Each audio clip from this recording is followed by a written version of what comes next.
With Thursday's match still to play, a score of 67 points in Gameweek 14 has so far been just enough to tread water, with the rank staying at 73,000. Daniel Munoz was the saviour in defence, after Timber was handed a rest for Arsenal's 2-0 win over Brentford. Van Dijk and Truffert picked up defensive contribution points to soften the blow of losing their clean sheets. It's been a disappointing showing in midfield, with Antoine Semenyo failing to repay the faith, especially in the context of another monster haul from Phil Foden. Yankuba Minter set up 3 chances for teammates in a 7-goal thriller at the Amex, but was unable to extend his impressive tally of assists. Erling Haaland became the fastest player to reach 100 Premier League goals with his opener against Fulham, also providing 2 assists and twice hitting the woodwork, while Mateta was hooked off after an hour against Burnley, having missed a big chance. The games continue to come thick and fast, with Gameweek 15 kicking off on Saturday. Let's take a look at the transfer plans. I've already hit confirm on 3 of my 4 free transfers, and plan to make the final one after tonight's game. That's in anticipation of the 5 free transfers we get for AFCON after the Gameweek 15 deadline. Semenyo has made way, after 5 consecutive blanks, for the informed Phil Foden, who's fired back-to-back braces. Home ties with Sunderland and West Ham in the next 3 game weeks make it difficult to go without him, even if there is a small risk of rotation. Crystal Palace's fixtures are toughening up, and Mateta's only goal in the past 4 game weeks was his retaken penalty against Man United. So he's made way for Igor Thiago, who should be fresh after his rest against Arsenal. The Brazilian has notched 5 goals in the last 4 game weeks, producing league-high totals of 8 big chances and 4.1 expected goals. I've opted to downgrade the injured Ismail Assar, with Dewsbury-Hall coming into some goal-scoring form of late. I like him as a rotation option to swap between 4-4-2 and 3-5-2 formations. Among midfielders, only Saka and Doku have higher expected assist totals this season. That leaves enough money in the bank to upgrade Enzo Fernandes to Bruno Fernandes, providing the Man United talisman is past fit and comes through the game against West Ham tonight. He's tallied 5 assists in his last 6 outings, and it's a visit to relegation-bound Wolves up next. Don't forget, you can get personalised AI transfers for your FPL team with Fantasy Football Hub. The link is in the description. So, with all that in mind, here's how the team is set to line up for Saturday's Gameweek 15 deadline. David Raya made a crucial save to deny Sharda and keep his 8th clean sheet of the campaign against Brentford.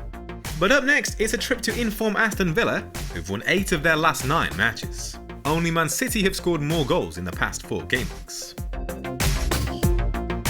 Daniel Munoz has scored in back-to-back away matches and faces a trip to Fulham on Sunday. The Cottagers rank 15th for expected goals in the last 4 game weeks, where only West Ham have fashioned fewer big chances. Jurrien Timber looks set for a recall, either in place of Ben White or in central defence, if neither Mosquera nor Saliba manage to recover from their respective injuries. The Netherlands international has tallied 6 shots inside the box over the past 6 game weeks, trailing only Nico O'Reilly among defenders with 8.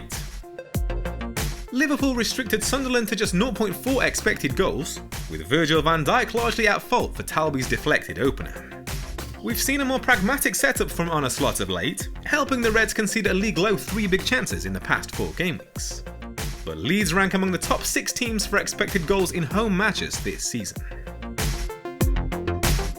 I'll need to replace Brian Mbeumo when he goes to AFCON. That'll either be in Gameweek 16 or 17.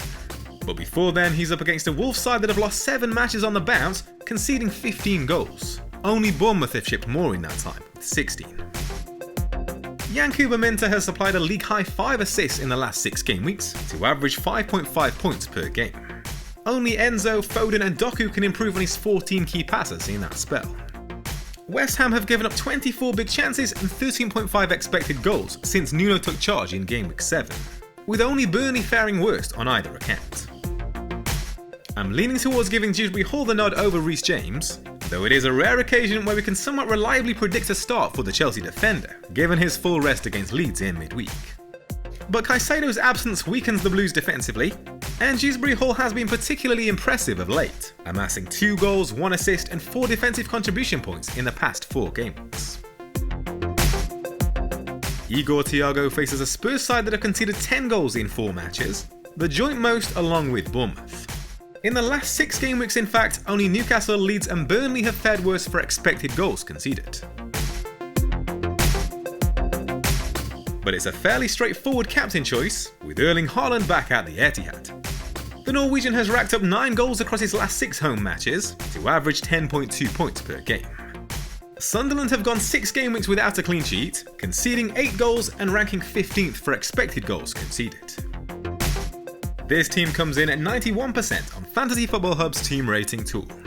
Sign up now to get personalised AI transfers for your FPL team using the link below.